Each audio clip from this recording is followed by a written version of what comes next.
is actually one of the series that I offer to students, and basically it talks about how you can use writing across the curriculums in things like vocabulary, another part of language arts, even in science and history, so really other different subjects. So one of my favorites is write about a current event in the first person. Write about the same event from two different perspectives. And this activity works really well with historical events. So point of view is something that I know it can be really difficult to teach to students. So when you have an activity like this, for instance, where maybe students are writing about historical events. So for instance, maybe a battle in the American Revolution from the point of view of a British soldier and the point of view of an American soldier would be interesting. Or maybe something a little bit more frivolous, like a cat and a fish. The cat is chasing the fish from the point of view of the fish and the cat. And sometimes having a picture like this to depict it can be handy. Choose a topic you want to become an expert in and create weekly blog posts about the things you learn.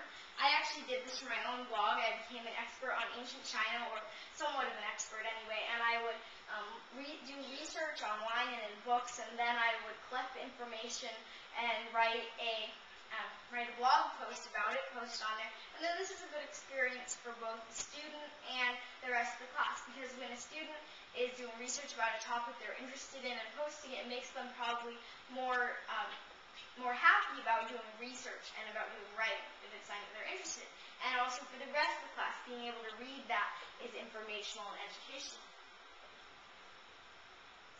Write poems that represent vocabulary words, and then have your classmates guess which word inspired the poem. So for instance, I wrote a poem for that activity called Insolent, and that's from the word insolent. She would not listen, simply screamed, while others stared in shock. She put her mother in the pantry, locking every lock.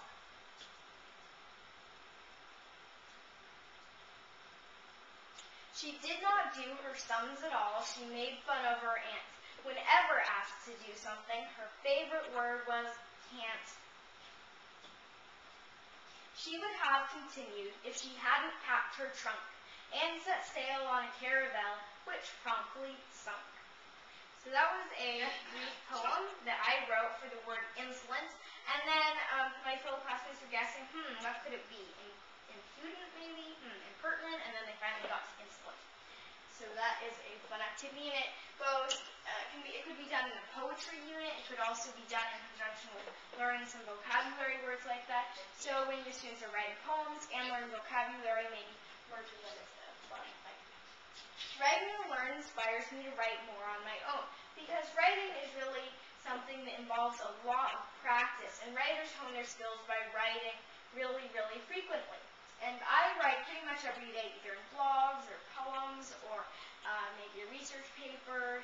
So practice is an important part of it, and writing on your own is practice. Another thing that really inspires me is when my teachers participate in a creative project.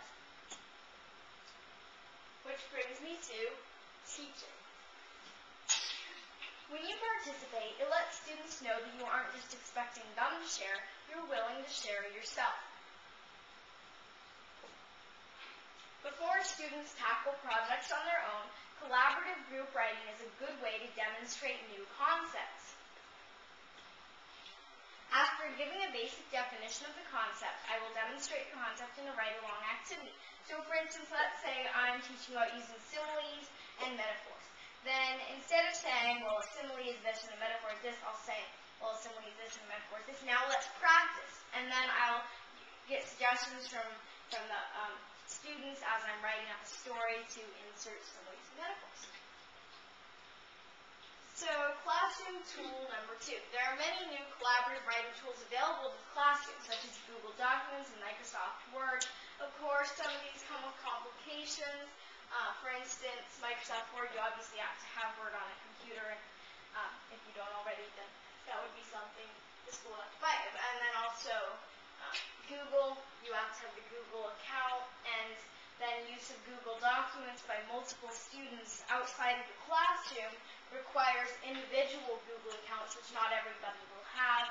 So obviously there are some complications involved with everything. But collaborative writing writing can be done inside the classroom really effectively, I used an inquiry-based approach to get students' creativity and imagination flowing. So to show you what I mean by this, let's pretend that you're students. If you just slouch a little more and start picking your noses, you'll have it down. Together, we're going to do a descriptive writing activity about a treehouse. And I'll ask you, some questions along the way. So, descriptive writing activity about a treehouse. We'll start with probably the most basic question, what color is it? So throw out your favorite color.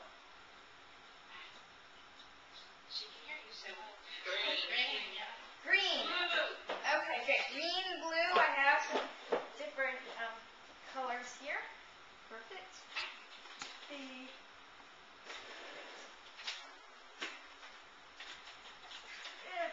treehouse is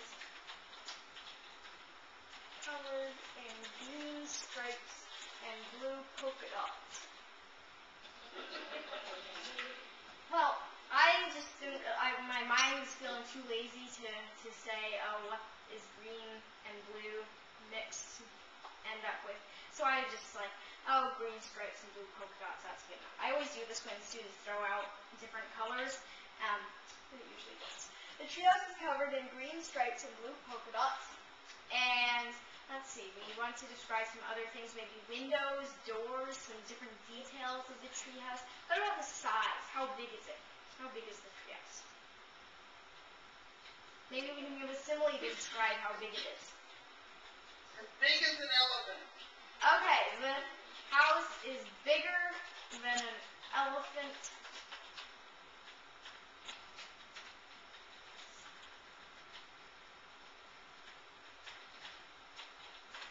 And cleaner too. In fact, it smells like, what's a nice smelling thing? It smells like a new car. You know, that's kind of mixed. I know that some people think that a new car smells really, really good, and some people think that a new car smells kind of bad. Probably the person who's paying for it thinks that it smells kind of bad. The treehouse is covered in green stripes and blue polka dots. The house is bigger than an elephant and cleaner too. In fact, it smells like a new car. Great. And what are some things that you would want inside a treehouse? You're a 5th grade student.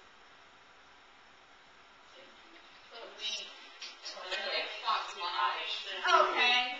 Yeah, you guys, that's pretty much what they say. Oh, I want an Xbox, I want a Wii, and a PlayStation, something like that. Plasma screen TV. So usually, I will do something like inside there are several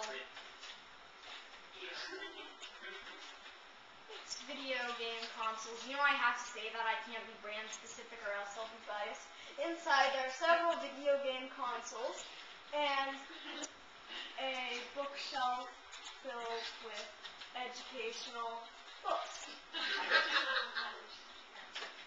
As well as a bulletin detailing